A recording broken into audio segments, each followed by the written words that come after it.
বিপিন কর্তা দিয়েছিল কি সেই সারা রাত্রি ধরে গান তাই দিয়েছিল? তাই কিন্তু দেয়নি, দিয়েছিল তার বিশ্বাস। যে বিপিন কর্তা গলা থেকে তার আওয়াজ বেরোচ্ছে না, কথা বলতে পারছে না, তাহলে তিনি যখন গান ধরলেন তখন তিনি কোন জোরে ধরলেন? বিশ্বাসের জোরে। এই বিশ্বাসটা দিয়েছিল গুরুচাঁদ ঠাকুরের পায়ে, তিনি কোনো গান দেননি। এইটাই হচ্ছে গিয়ে গুরুচাঁদ চরিত হরিলীলামৃতের মর্মার্থ। সাধারণভাবে আমরা বলি কি তিনি গান শোনালেন গুরুচাঁদ ঠাকুরকে, না, তিনি বিশ্বাসটুকু দিলেন।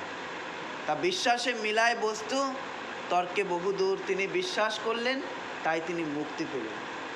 সেই ঠাকুরের কাছ থেকে কিছু পেতে গেলে তবে তার সেই তদ্রূপ কর্মটি দরকার।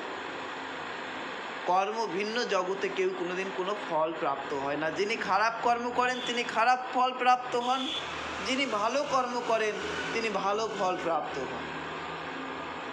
যিনি সাধুসঙ্গ করেন তিনি ভক্তের আশীর্বাদ প্রাপ্ত হন। যিনি ওই জায়গায় জুয়া খেলা হচ্ছে সেই জায়গায় গিয়ে বসে তিনি তার ধন ঐশ্বর্য মান সম্মান সমস্ত কিছু হারা হন। যার যেমন কর্ম তেমন ফল। তাই এই বিশ্বাসটুকু দিতে হবে। আমরা পাবার আশায় ঘুরে বেড়াই সত্য, কিন্তু প্রভু দয়াময় তিনি আমাদেরও দেনও, কিন্তু আমাদের ধরে রাখবার ক্ষমতা কারণ নেই। কারণ পাত্রটি হচ্ছে ফুটো।